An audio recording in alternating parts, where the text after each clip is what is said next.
uns com os outros, entender o que a gente pode fazer, o que cada escola, como cada escola está se movimentando, porque os desafios não parece que não tem muita data para parar, né? Para acabar. Então, a gente está nesse movimento aí ainda. Eu vou começar a partir. Ah, boa, ó. A Camila colocou aqui pedindo para vocês colocarem o nome e a escola que está participando.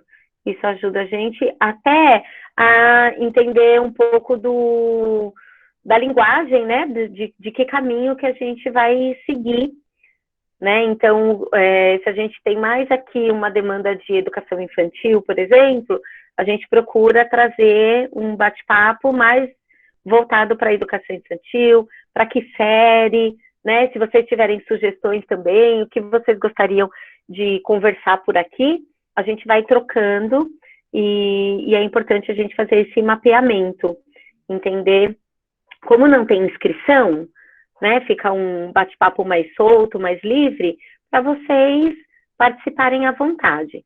Então, é legal a gente entender qual o caminho, né? Quais são os conteúdos, os contextos que vocês têm mais interesse. Combinado? Eu vou começar aqui a compartilhar, então, a minha tela com vocês. Eu não sei se vocês chegaram a ver esse documento.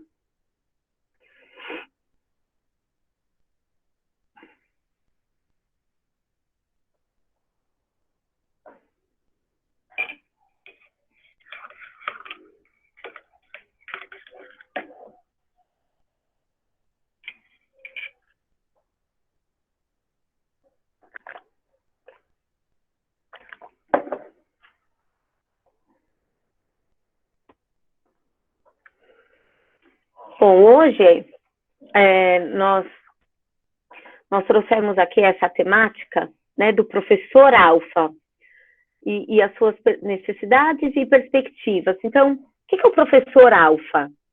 Né, eu acho que, eu não sei em que medida vocês têm acompanhado, têm lido o que já vem se falando, né, na educação. Acho que já tem um tempo que a educação vem nesse movimento da necessidade, da importância de revisitar o nosso trabalho, revisitar o papel da escola, as metodologias, as abordagens, de como a gente tem trabalhado no dia a dia com os alunos, como que a gente tem propiciado essas experiências, a experiência de aprender, né? Eu acho que vai muito além de transmissão de conhecimento, isso a gente já sabe. A gente já sabe que hoje o aluno, ele é conectado, ele é diferenciado, ele é diferente de um aluno de 10 anos, de 15 anos atrás, né? E a gente continua com um formato de escola de 100, 200, 500 anos atrás. Então, a importância da gente repensar o modelo. Eu não acho que tudo é ruim, né?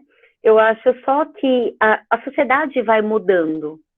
A sociedade de hoje, ela é completamente diferente da sociedade que nós tínhamos há 5, 10 anos atrás. Né? Eu falo, quando a gente olha um pouquinho só, não precisa ir muito longe, mas o quanto não mudou, o quanto a tecnologia não mudou as nossas relações. Há quanto tempo a gente não liga para alguém para desejar parabéns? Né? A gente manda o quê? Um WhatsApp, a gente manda o cartãozinho que vem pronto até já lá no Facebook, no Instagram, é tudo prático, o Facebook mesmo já lembra, já organiza, quer dizer, já vem ali alguns layouts até de cartões de aniversário para a gente já mandar e tudo mais. E aí eu costumo dizer muito que a tecnologia, ela afasta quem está perto e aproxima quem está longe, né? Eu tenho um primo de Marília, que está passando por um tratamento agora, e a gente tem acompanhado, é uma doença rara e tudo mais, e a gente tem acompanhado diariamente a evolução dele. Mas eu não pergunto para minha mãe aqui como que ela está todos os dias, né? Então, o quanto a tecnologia muda essas percepções, muda os nossos comportamentos, o quanto a sociedade ela vai se remodelando, e não só a tecnologia, né? A tecnologia digital, eu digo, nesse caso, porque tecnologias tem muitas, né? O carro é uma tecnologia, a roda foi uma tecnologia muito avançada naquele momento histórico e tudo mais. Aí a gente olhando agora para o nosso momento histórico, para o momento que nós estamos vivendo, e aí nós temos um fator hoje que é a pandemia, mas mesmo antes da pandemia, a gente já vinha nessa transição, nesse olhar para uma educação inovadora, quando a gente vê os melhores resultados aí, a nível mundial, quais são os países que hoje têm o melhor resultado em aprendizagem e educação do mundo, como a Finlândia, Suécia, né, enfim, as maiores referências de educação, a gente já vê que tem muita coisa diferente do que a gente já fez até aqui. E por que isso se dá? Muito do que a gente tem enquanto sociedade hoje, né? A nossa sociedade de hoje, ela é completamente diferente da nossa sociedade de 10, 15, 20 anos atrás. E aí, falando um pouco aqui desse professor alfa, é o professor que lida com essa geração alfa, né? Então, nós temos uma geração, que são as crianças que nasceram a partir de 2010. Antes, a geração anterior, ela já era uma geração digital, ela já vinha com essa questão, uma facilidade, uma interação muito, muito rápida e tudo mais. Mas de 2010 para cá, todas as crianças nasceram já imersas numa cultura digital enraizada, né? Especialmente as escolas particulares, que o pai tem o celular, que o pai tem diversas ferramentas, tem acesso, né? Tem um acesso maior à internet e tudo isso.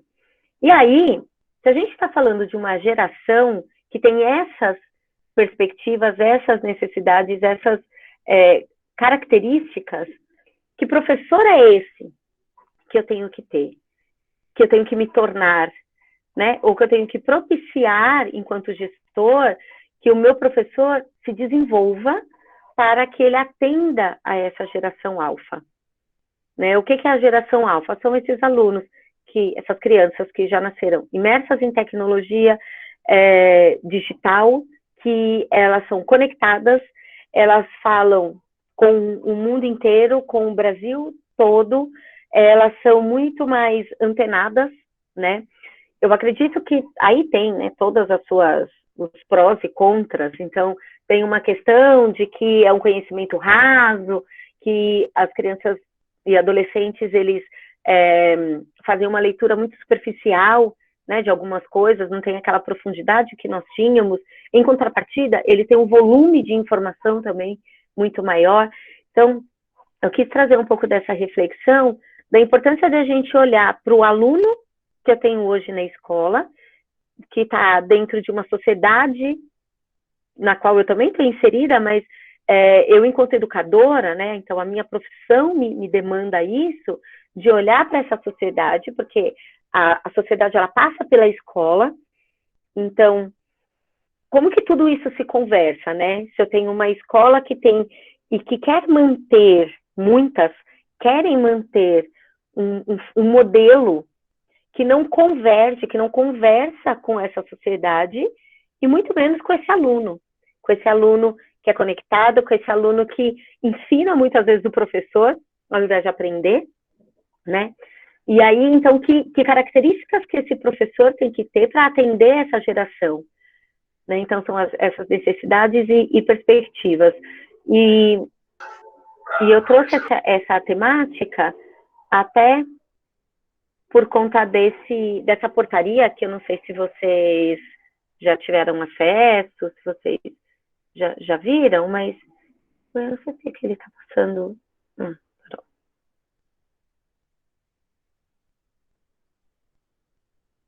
Aqui. Que diz o seguinte, do MEC, né, do Conselho Nacional de Educação, tudo, que traz as diretrizes curriculares nacionais para a formação continuada de professores. A gente olha muito para a BNCC, né, que vai tratar do currículo desse aluno, Mas e esse currículo para a formação do professor para trabalhar com essa BNCC?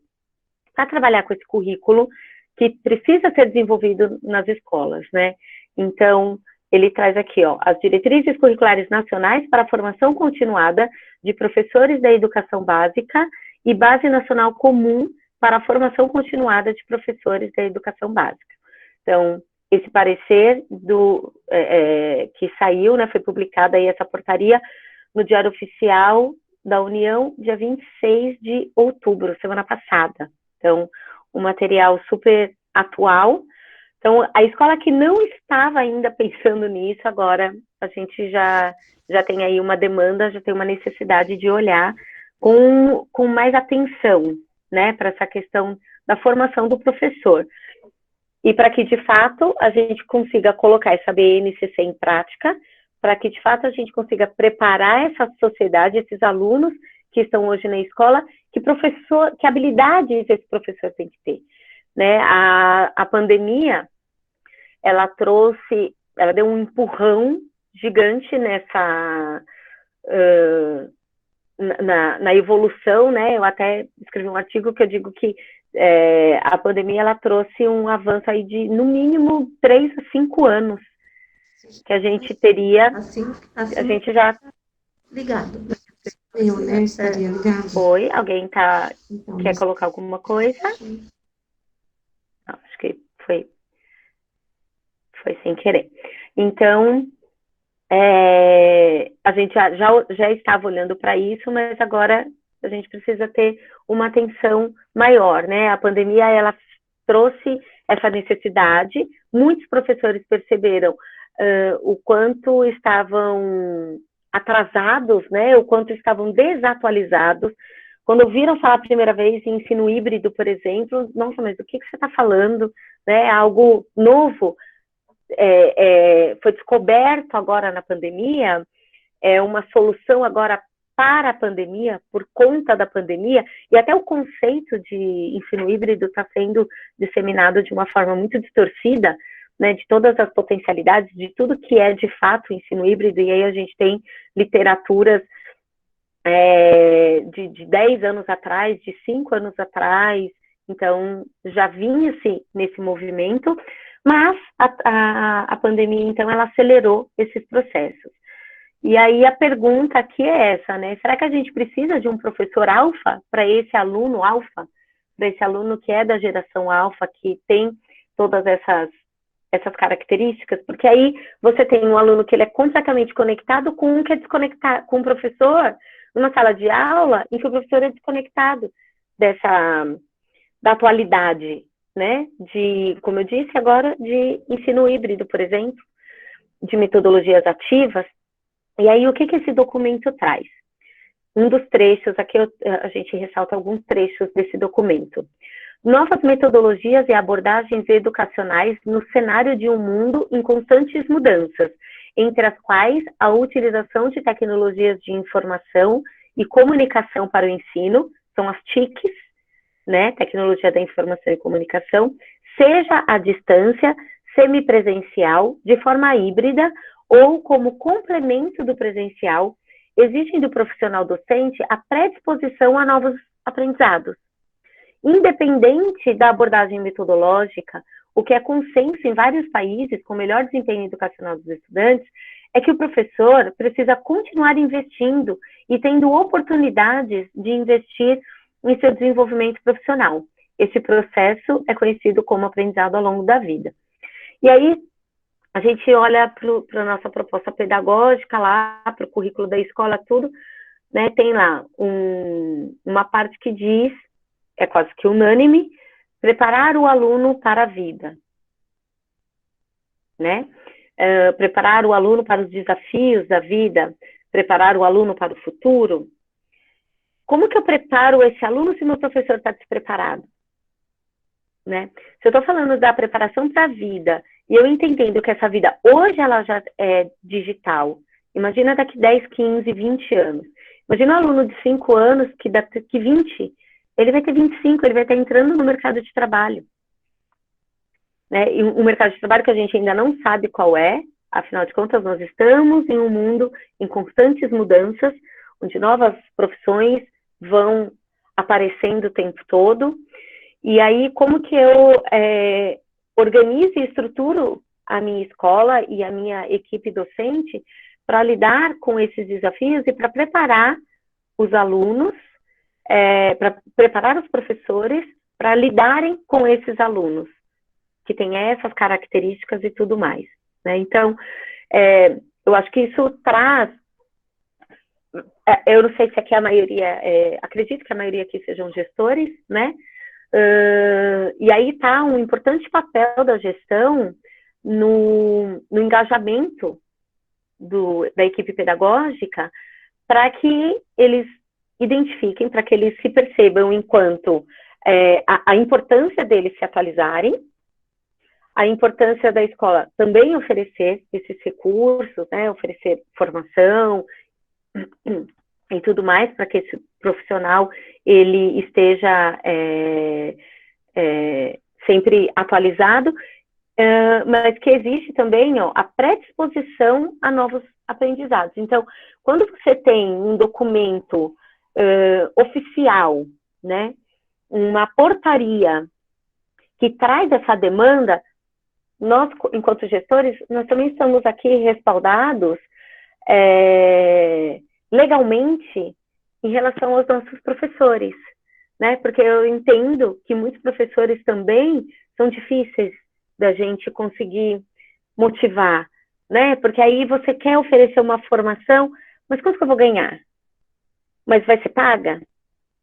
Aí, muitas vezes, a escola investe na formação, normalmente tem que ser fora do horário de aula, né? Então, vai ser no sábado, vai ser num horário à noite, mas aí vem o sindicato e diz que a escola tem que remunerar esse professor, e a importância aqui desse professor. E aí, assim, acho que o que a gente tem que tentar transmitir muito para os professores nesse momento é que, assim, gente, não é questão de sobrevivência. As escolas, nós aqui estamos rebolando, né, dando desconto e negociando rematrícula e matrícula e fazendo as suspensões de contrato de trabalho e tentando fazer de tudo para manter a escola viva, para o ano que vem abrirmos as portas e conseguirmos dar continuidade aí ao trabalho, ao sonho, porque acho que quem tem escola não é só trabalho, né? Tem muito sonho, tem muito envolvimento emocional ali dentro e tudo mais, e o professor, ele tem que ter consciência disso, e ele tem que ter essa consciência do todo, e que isso hoje é uma oportunidade. Se a escola oferece um webinar, uma palestra, uma formação, seja em tecnologias, seja em metodologias inovadoras e tudo mais, esse profissional, ele tem que agradecer pela oportunidade, não cobrar, né, por ter que participar ou não, mas é obrigatório, né? É só nas escolas que eu conheço ou por aí também funciona assim? Como que é? Como que é o engajamento? Vocês têm sentido uma mudança de comportamento ou de postura dos professores nesse momento, nessa busca por novas ferramentas, por conhecimento, ou eu queria entender um pouco como é que está por aí. Quem gostaria de compartilhar aí as experiências? Perceberam alguma mudança? Oi, Cris, boa tarde. Oi. É a Juracida Carvalho. Oi, amor. Aí eu estou com vários professores que estão aí, que eu passei para eles participarem. Eu acho que a equipe tem que estar junto, tem que acompanhar. Eu já falei isso para eles na quinta-feira passada, que eu sozinha não sou nada. Aí, como você disse, está difícil para todo mundo, momento de cortar contrato, rebolar nas matrículas e ficar pensando em propaganda, o que você coloca no Instagram para poder tentar trazer aluno para a escola. E assim, a equipe que está até aí junto, aí, alguns professores que entraram aí, eu falo que eu estou assim, com uma equipe boa, que uma equipe que está percebendo, mudança, estão participando, né? Então, assim, eu acho que é por aí mesmo. A equipe tem que estar junto com o gestor, presente mesmo, sabe? Para andar junto, não dá para ficar separado, porque todos estão no mesmo trilho, todos precisam da mesma coisa, que é a escola caminhando bem, e não é com portas fechadas no momento. Acho que é isso. Acho que você falou tudo.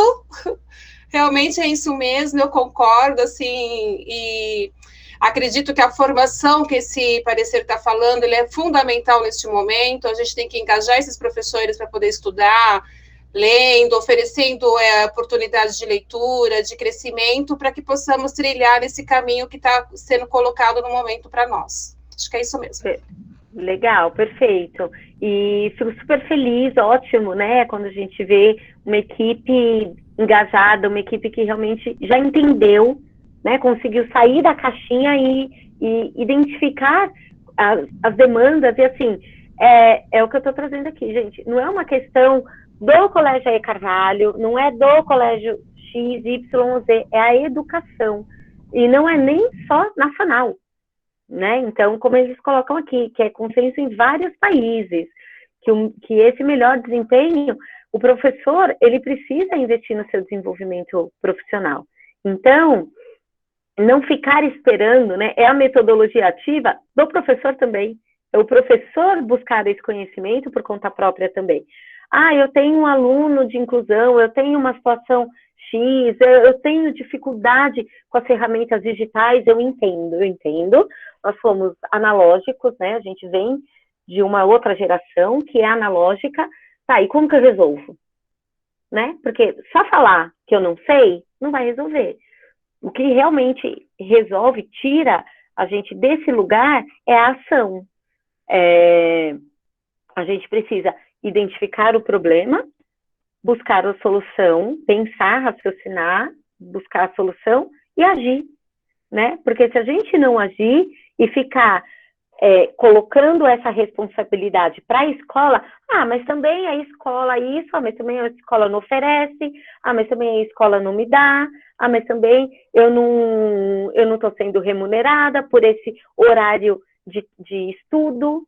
Esse horário de estudo é para sua formação enquanto profissional, é para o seu desenvolvimento profissional, não é o da escola. Porque esse conhecimento, quando você sair dessa escola, ele vai junto.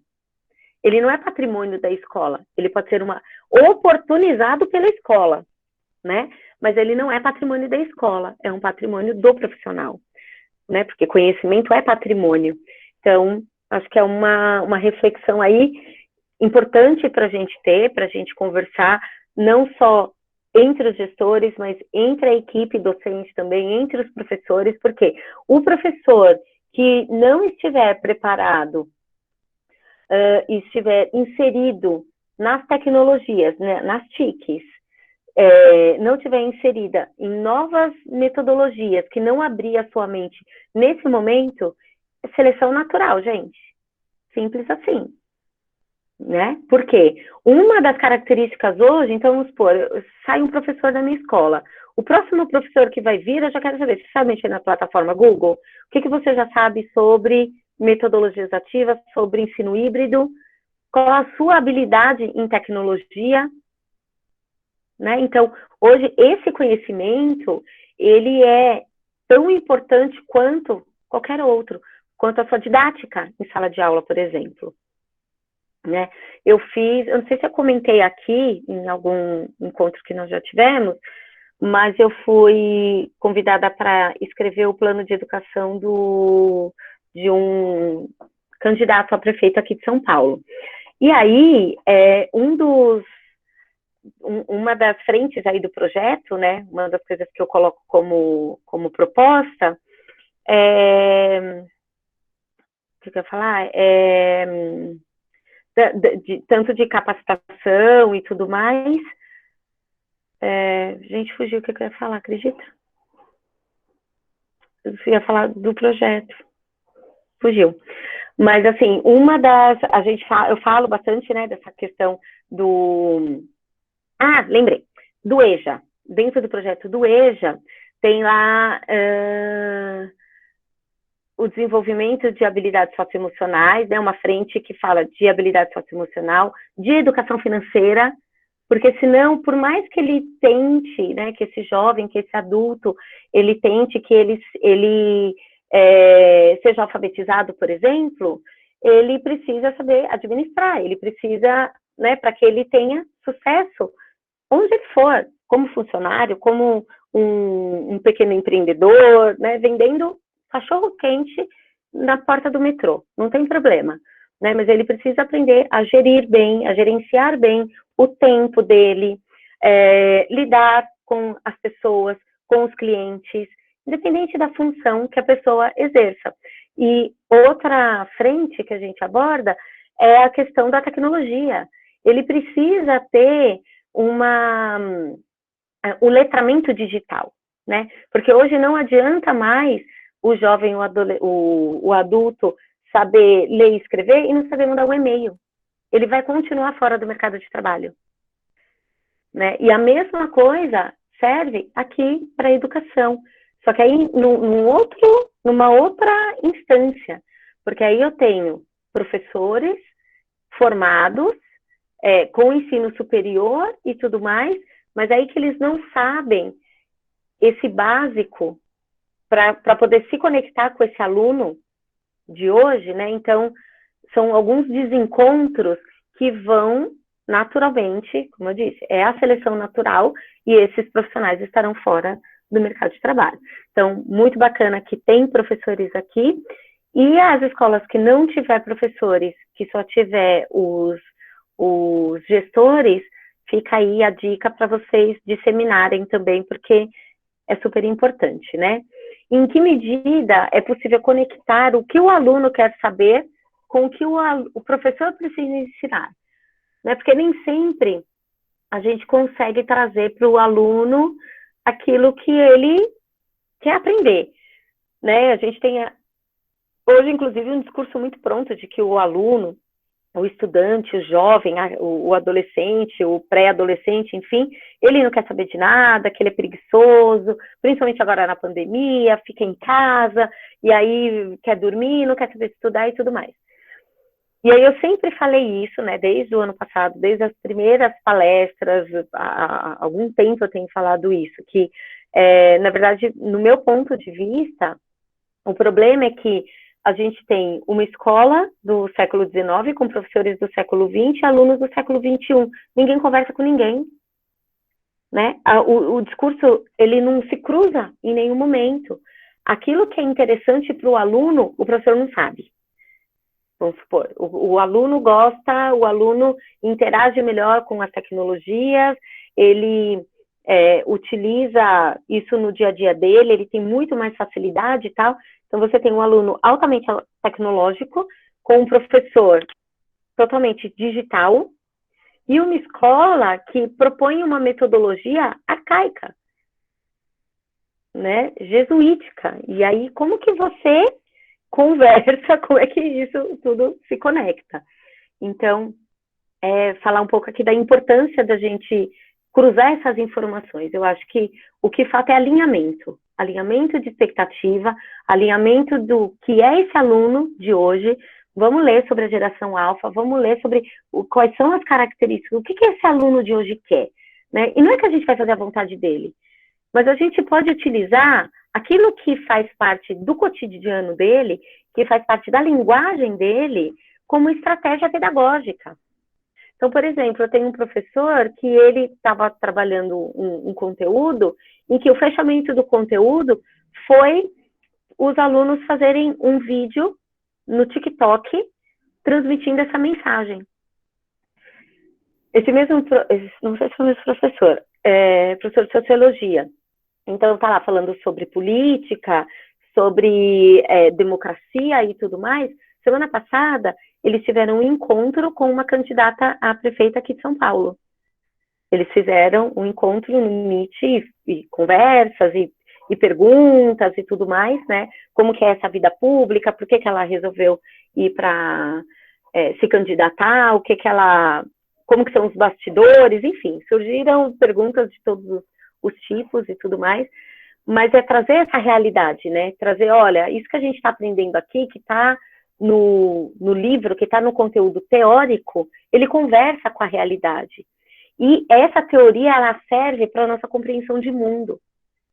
Para a gente entender em quem que a gente vai votar, para a gente fazer boas escolhas, para a gente entender a sociedade que a gente quer ter, piriri, parará, eu preciso ter um embasamento teórico que é a escola que vai me dar. Mas como é que isso se conversa, né? E que tipo de ferramentas que eu consigo colocar aqui para eu utilizar? O que o professor... Eu preciso falar sobre democracia, mas com qual estratégia? Por qual caminho?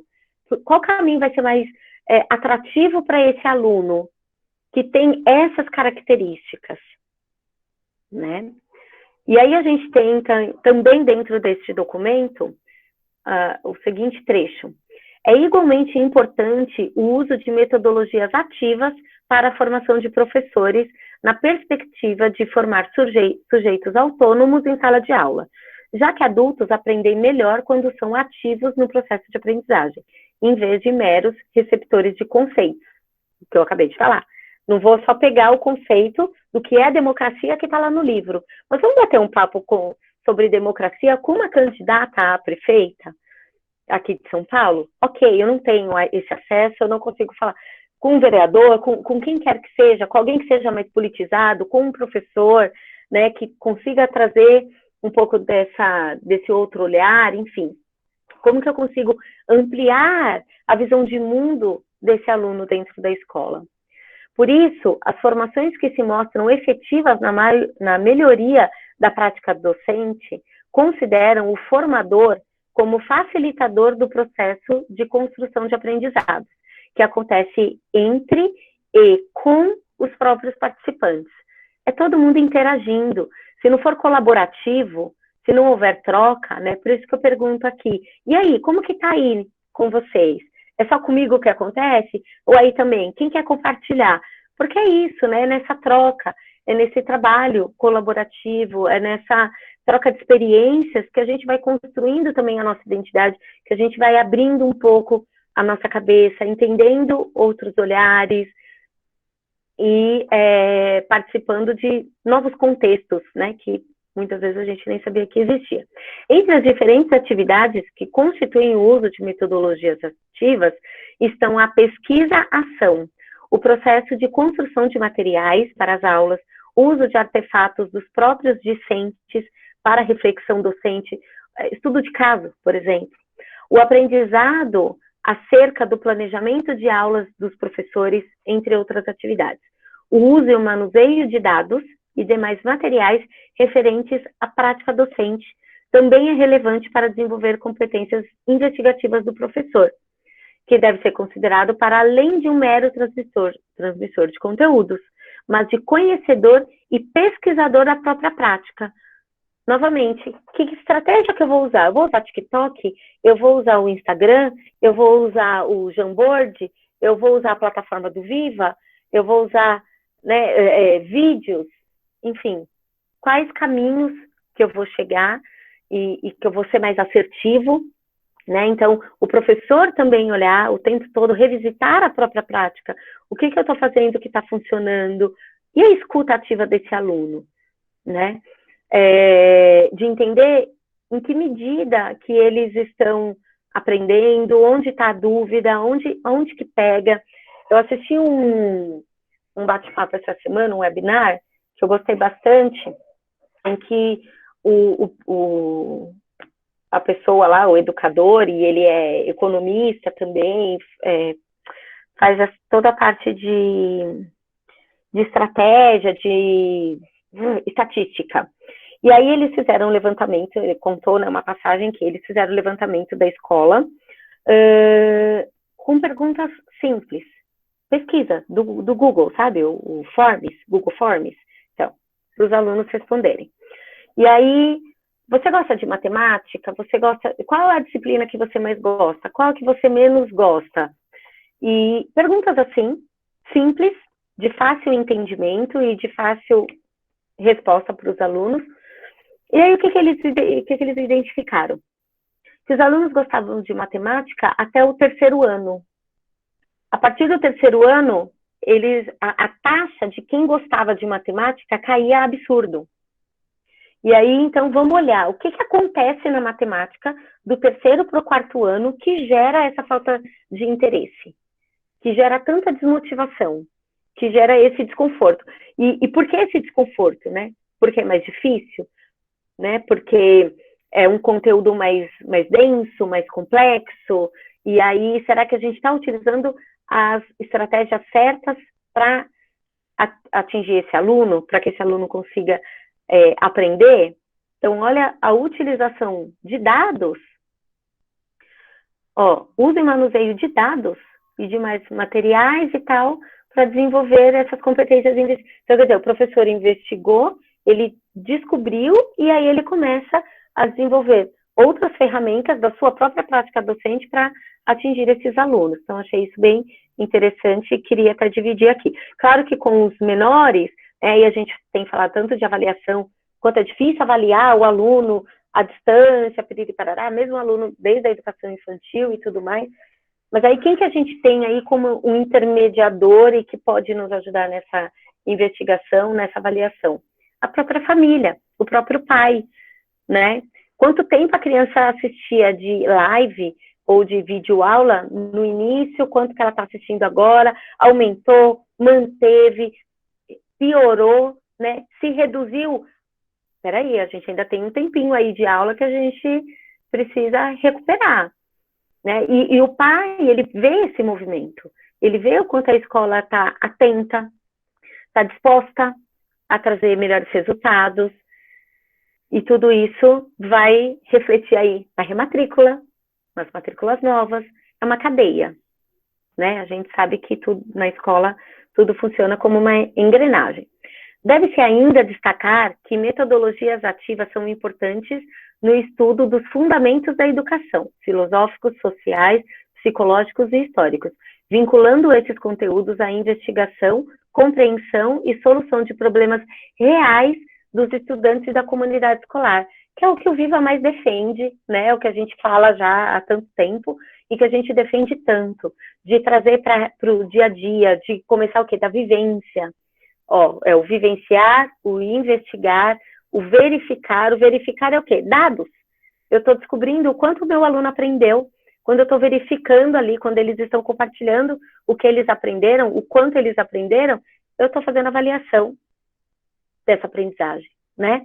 E trazer situações cotidianas, como eu acabei de trazer. Então, vou utilizar o TikTok, vou utilizar uma fala lá da candidata, por exemplo, vou fazer uma das sugestões que nós demos, eu acho que eu já comentei até aqui para vocês, vai ser uma sugestão que nós demos para uma escola parceira para trabalhar divisão com números decimais no 5º ano.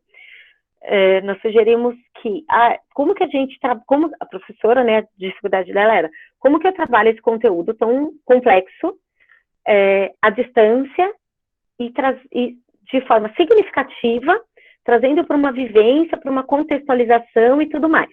E aí a nossa sugestão foi que ela fizesse, aproveitando esse contexto da pandemia, o contexto de tantas pessoas que ficaram desempregadas e tudo mais, a gente teve um movimento muito grande de ONGs, né, de própria sociedade, em fazer eu mesmo participei de fazer, montar cesta básica, montar marmita, montar as sopas, né, para distribuir, enfim, algumas ações nesse sentido. E aí a sugestão foi que ela aproveitasse esse contexto, dialogasse um pouco com os alunos sobre os reflexos dessa pandemia, da paralisação, né, da quarentena, dessa paralisação para as famílias mais vulneráveis, o quanto elas tinham sido afetadas, né, uma vez que o ambulante, por exemplo, né, o pai de família que é ambulante não podia estar lá na rua, não podia estar vendendo as coisas dele, também não tinha gente para comprar, a mãe, que às vezes é uma doméstica, também não podia entrar, às vezes, no prédio, que estava bloqueado, enfim. Então, todos os desdobramentos, e foi sugerido que eles... E o que vocês acham? E aí teve todo esse movimento, né, de se fazerem cestas básicas, não sei o quê. Se, por um acaso, a nossa turma, era uma turma de 5º ano, aqui com 20 alunos, se nós fizéssemos cestas básicas para doar, quanto será que a gente precisaria? Quanto que custa uma cesta básica? Né? Será que isso custa o mesmo valor em qualquer mercado e tudo mais? Então, a nossa sugestão foi essa, ela trazer esse contexto e organizar os alunos em duplas, em trios, em grupos, enfim, em que eles teriam que se juntar, e aí, utilizando as ferramentas aqui de videoconferência, ficou muito mais fácil de fazer esses trabalhos em grupo, né, que antes a gente tinha que ir na casa dos amigos para fazer, agora a gente consegue por aqui marcar os encontros, enfim. Então, eles fizeram a lista do que vai numa cesta básica, o que é alimento perecível, não perecível. Então, já trabalhou também aqui uma outra questão de validade. Às vezes compensa pegar um produto mais barato, mas que vai vencer semana que vem. Aí até a gente organizar todos esses, né, todas as cestas e doar e piriri parará. Então, foi falado tudo isso e, enfim, então eles se organizaram e eles tinham que fazer a pesquisa de quanto que sairia a cesta básica em alguns mercados da região ali, fazendo a pesquisa pela internet mesmo. Então, uns pesquisaram, no Carrefour, no Extra, no Pão de Açúcar, parará, parará. E aí, claro que deu centavos, né? Porque, lembrando, o conteúdo é divisão com números decimais. Então, com esse valor, depois cada um apresentou, cada grupo apresentou ali quanto que tinha custado, quanto custaria uma cesta básica naquele mercado que ele pesquisou, quanto que ficaria para cada aluno, se eles fossem dividir, por exemplo, se eles fossem comprar 10, 20 cestas básicas. Então, eles começaram a fazer algumas simulações, criaram alguns cenários, e no fim até que se concretizou esse projeto, e eles acabaram, de fato, fazendo a doação da cesta básica. Então, houve-se todo um contexto, trouxe uma solução para um problema real do estudante e da comunidade escolar, né? E eu trouxe o conteúdo teórico para resolver, quer dizer, olha como a gente precisa aprender divisão com números decimais, para a gente, por exemplo, resolver esse tipo de situação, né? Então, a importância do contexto, e esse aluno que foi para a ativa, esse aluno que foi fazer a pesquisa, ele entrou no site do supermercado, eles tiveram que se organizar. Eu já estou trabalhando planejamento, organização, liderança, né? Frustração, empatia. Olha a quantidade de aprendizados que eu estou proporcionando com uma ação, com uma atividade, né? E aí trazendo conteúdo programático que volta para essa pergunta. Como que eu conecto o que o aluno quer saber com o que o professor precisa ensinar? O professor precisa ensinar isso. Como que eu faço com que esse conteúdo seja engajador, seja motivador para esse aluno, piriri parará, para conectar esse aluno nessa questão. Então, esse foi um exemplo aqui, né, de como que isso pode se dar.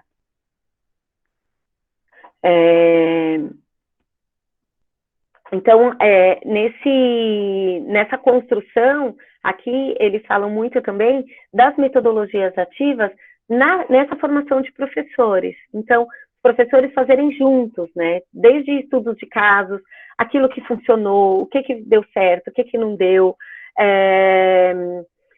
o que eles sentiram falta, né? Que um pode contribuir com o outro. Eu não estou conseguindo atingir meu aluno nesse ponto. Então, como que a escola mesma, ela pode se movimentar, né? Entre os professores até de diferentes segmentos. Eu acho que é super rico. Os professores especialistas, eles não têm, né, a pedagogia, eles não têm tanta profundidade em metodologias, nas teorias pedagógicas que a gente conhece. Nós, como pedagogos, temos mais condições, né, de contribuir e tudo mais. Então, essa conexão entre os segmentos da escola, ele também propicia um enriquecimento muito grande dessas práticas, dessas trocas, né? E falando aqui, novamente, sobre esse sujeito autônomo. Então, é um pouco disso, né?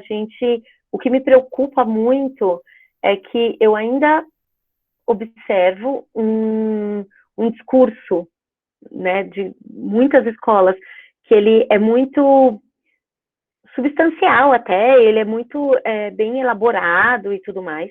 Tem um projeto pedagógico muito bacana, que traz como ideal de escola, ideal de educação, esse sujeito autônomo, criativo, consciente, crítico, democrático, né? Fazer uma escola democrática, participativa, mas que quando a gente olha verdadeiramente, né, honestamente, para a nossa prática, para aquilo que a gente está oferecendo para os nossos alunos, para os nossos pais, para toda a comunidade escolar, para os nossos professores, se está condizente com aquilo que a gente quer. Porque no final das contas, senão a gente só se frustra também. Poxa, era isso que eu queria, mas como é difícil chegar, né? E aí o que a gente faz? Até como uma forma de defesa, a gente vai buscando subterfúgios, né? A gente vai buscando as desculpas. Mas também o professor é fogo, né? O professor também não tem interesse. Mas também o aluno, a família não contribui, né? A família também não ajuda, a família não é participativa, o pai deixa a criança, quer que a gente resolva tudo. Mas o que eu estou fazendo para trazer esse pai para que ele seja ativo, para que ele seja participativo dessa comunidade escolar? Né? Então, eu acho que nós estamos aí num momento, claro, acho que quando a gente olha para trás, a gente fala, ufa, o pior já passou, né? Eu já passei por tanta coisa esse ano, de março até aqui, quanta coisa, quanta água não passou por debaixo dessa ponte, mas a gente tem que pensar que ainda tem muita água para rolar. Eu acabei de ler, acho que foi na Bahia, que liberaram o ensino superior, e aí já veio cortando, os sindicatos já se manifestaram e tudo, né, dos professores e tal, que os professores se negam a voltar. E aí, quando o professor não se nega a voltar, o pai que não quer que volte, porque ainda não tem a vacina.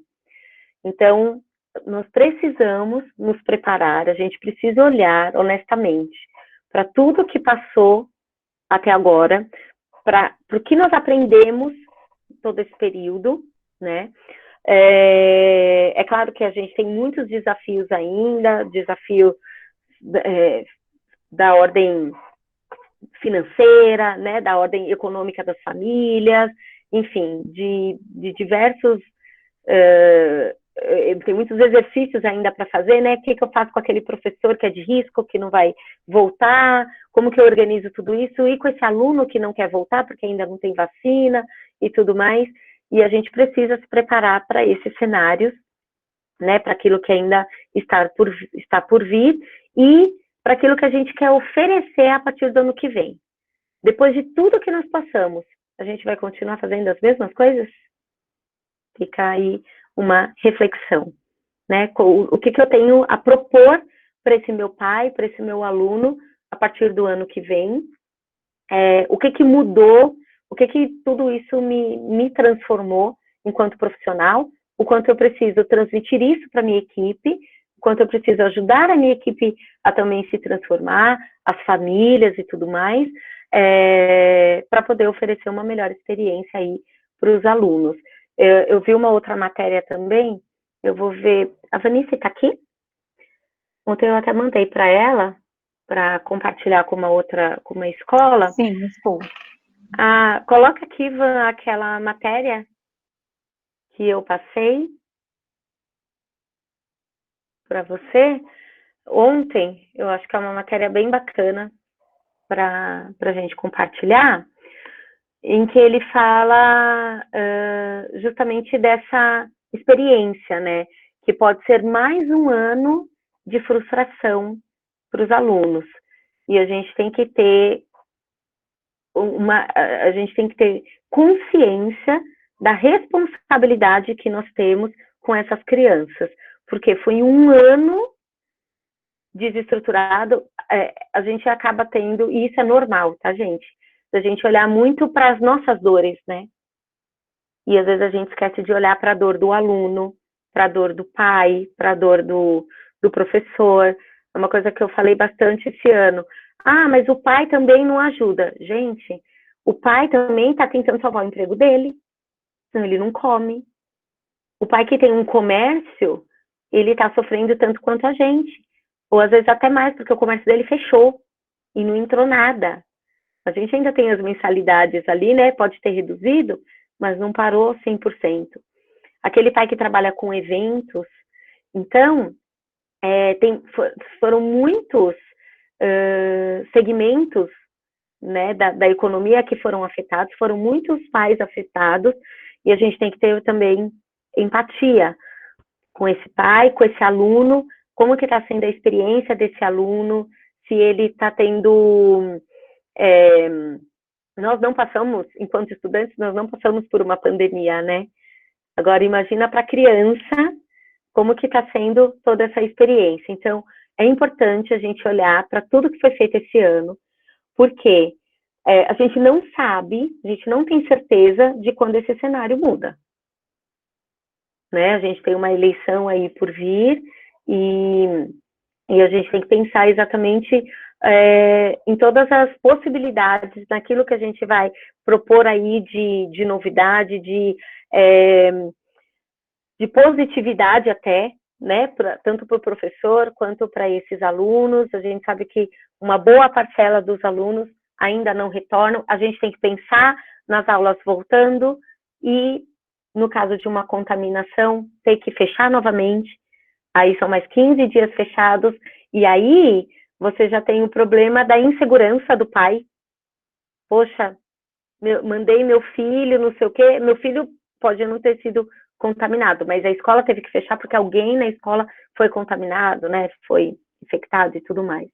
Então, são pontos aí que a gente não pode deixar para pensar só quando acontecer, né, a gente já tem que começar a pensar agora. Ó, a Vanessa colocou aqui o link dessa matéria, como que está sendo essa experiência. Foi um pouco do que eu falei semana passada, né, sobre a gente pensar nessa experiência do aluno, em oferecer uma experiência mais positiva possível, porque é muito importante que eles tenham uma boa percepção do que é educação, né? A gente tem essa preocupação, primeiro as crianças de alfabetização, aí de perder a janela de aprendizagem, aquela janelinha do 6 para o 7, né, de 5 e pouquinho ali, esse período de alfabetização, e todos os demais estímulos que as crianças estão deixando de receber em casa hoje, né, desde a educação infantil até os mais velhos. É isso, gente, um pouco do que eu queria dividir aqui com vocês. Assim que eu li esse parecer, eu falei, poxa, eu acho que é um tema super importante para a gente colocar luz, para a gente trazer para uma reflexão. E queria ouvir um pouquinho de vocês, quem quer trazer aí o seu olhar, quem quer contar um pouquinho de como está se sentindo, da sua visão, né, para o ano que vem, em relação a essas características aí do professor, de como motivar o professor, às vezes compartilhando aí alguma estratégia que utilizou para trazer o professor para perto, para fazer com que esse professor se engaje, né, nessa demanda, nessa necessidade aí que as escolas que nós estamos enfrentando. É roda de conversa, gente. Eu não gosto de me sentir só, assim, não. Gosto de papear. Ninguém quer falar nada? Bom, então eu vou deixar. Tem aí a matéria que eu contei para vocês, está aí no chat que a Vanessa colocou. Depois deem uma olhadinha, acho que é bacana para a gente refletir. E semana que vem a gente vai estar aqui novamente com mais um bate-papo. Vamos tentar ir construindo juntos, né? E pensando juntos. Eu acho que por mais angustiante que às vezes seja, né? Às vezes algumas temáticas que, ai meu Deus, é verdade, ai, eu não tinha pensado nisso, tudo, mas eu sempre falo para as minhas filhas, assim, a gente tem que ter uma visão realista, né? E conseguir enxergar o que é problema, para que a gente identifique o problema, pense nas soluções e consiga, assim, agir para estar preparado para qualquer situação que vier. Então, é isso. Obrigada por mais esse bate-papo. Bate-papo mais ou menos, né? Que eu fiquei aqui só falando, mais que uma matraca. Mas se vocês tiverem alguma sugestão também, algum tema que vocês achem importante, que vocês gostariam de estar trazendo aqui para a gente, a Camila falou que é um monólogo. Mas tem problema, eu falo assim mesmo. Nem ligo, tá? Podem contribuir, podem colocar aí o que vocês acharem, né? Pode mandar para a Camila, que é aqui, encaminha para vocês os temas de cada semana, que a gente vai trazendo também aquilo que for mais importante, que tiver mais representatividade, que vocês tiverem mais interesse no momento, tá bom, gente? Obrigada, bom restinho de semana aí, essa quarta com cara de terça, né? E semana que vem a gente tá aqui de novo, tá bom? Um beijo, até mais. Até amanhã, Cris. Até amanhã, amore. Estaremos juntas. Beijo.